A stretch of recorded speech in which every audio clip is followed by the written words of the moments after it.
弟兄姊妹平安，今天是2022年的5月27号。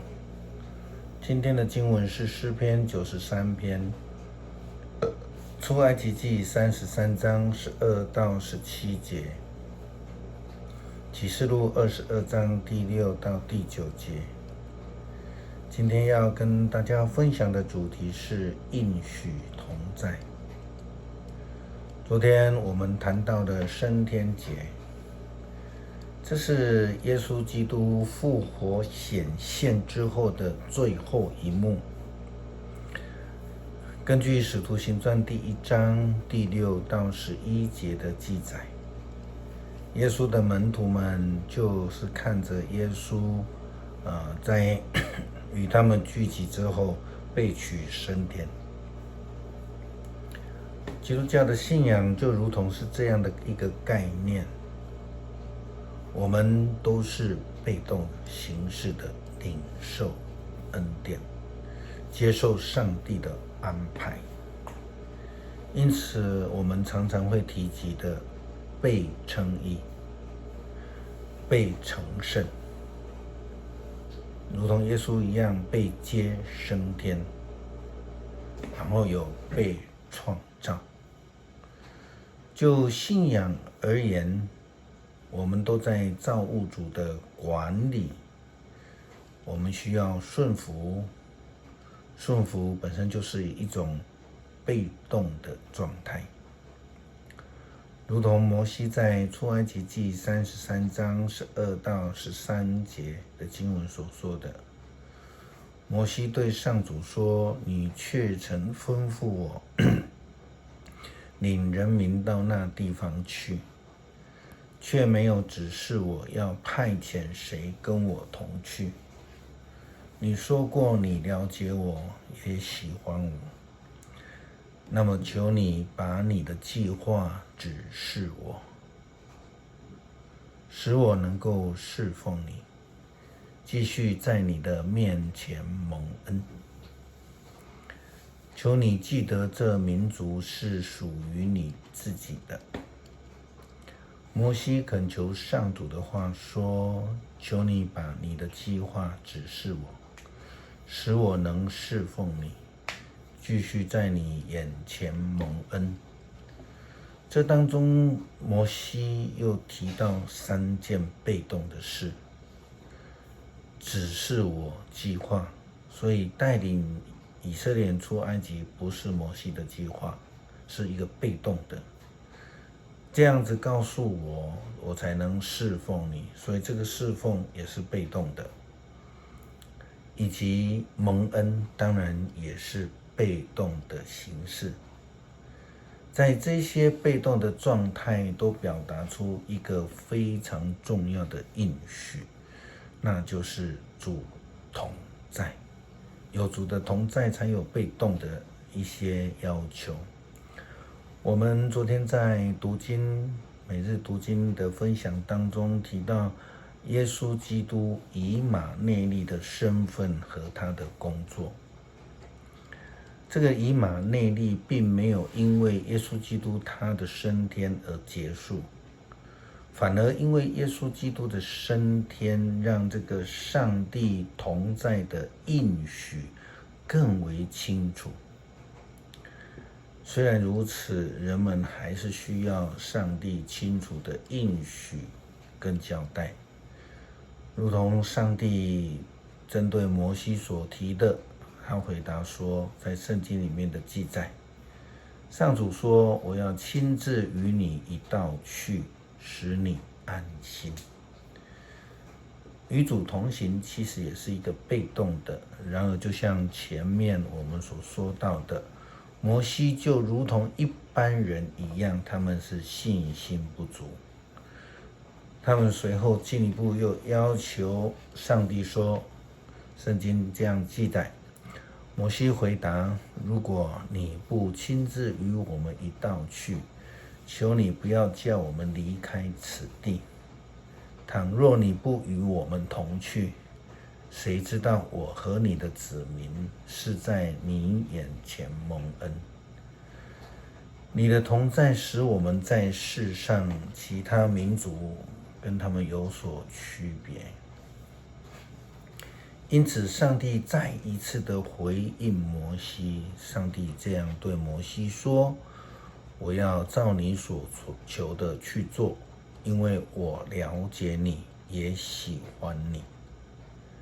如同诗歌有人在为你祷告的歌词这样说道：主同样的了解我们实在的情况，他会将我们的名字放在别人的祷告当中。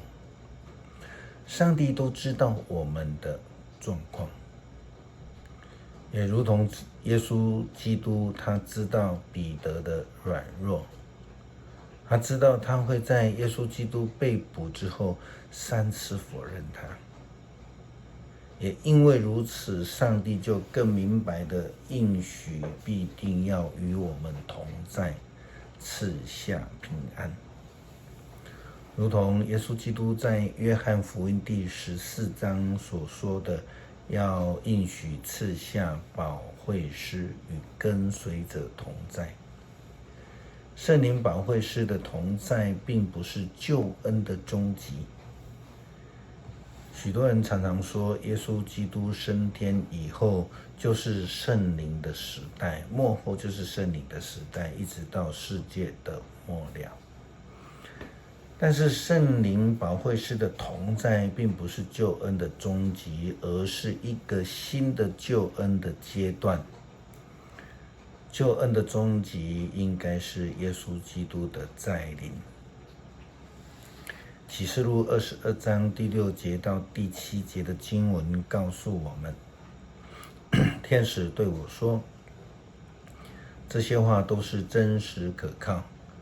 那赐下圣灵给先知们的主上帝，差遣他的使者，把必定在短期内要发生的事指示给他的仆人们。耶稣说，看吧，我快要来了。那遵守这书上预言的人有福了。遵守预言的人们有福了。或者我们应该更明白的说，遵守主的诫命的人有福了，因为那正是圣灵保惠师的工作。耶稣基督在约翰福音第14章26节的记载里面就这样子的教导。不过这个劝慰者，就是父用我的名所要差来的圣灵，他会将一切的事情教导你们，也会让你们记得我教导你们一切的话。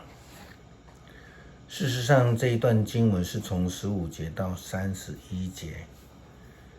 耶稣基督除了应许保惠师以外，都在强调一件事情，就是说，你们若爱我，就会遵守我的命令。遵守主耶稣基督的命令的人，必要看见主耶稣再临，得到主同在应许的实现。我们必须要看重主耶稣基督，因为没有别的拯救赐给我们，唯有主耶稣基督的救恩。约翰提醒我们，千万不可以这样子，我和你以及你的同道们，就是那一些先知和所有遵守这书上的话的，同样都是仆人，你应该敬拜上帝。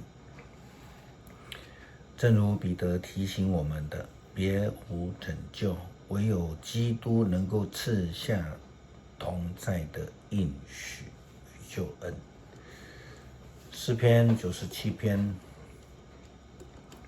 上主掌权，大地要欣喜，所有的岛屿啊，欢乐吧！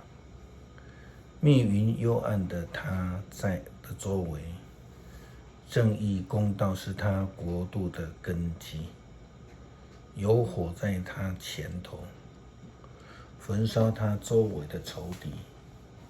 他的闪电照亮了世界，大地看到便颤抖。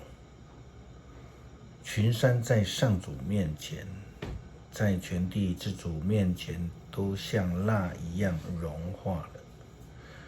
诸天宣扬他的公义，万民看见他的荣耀。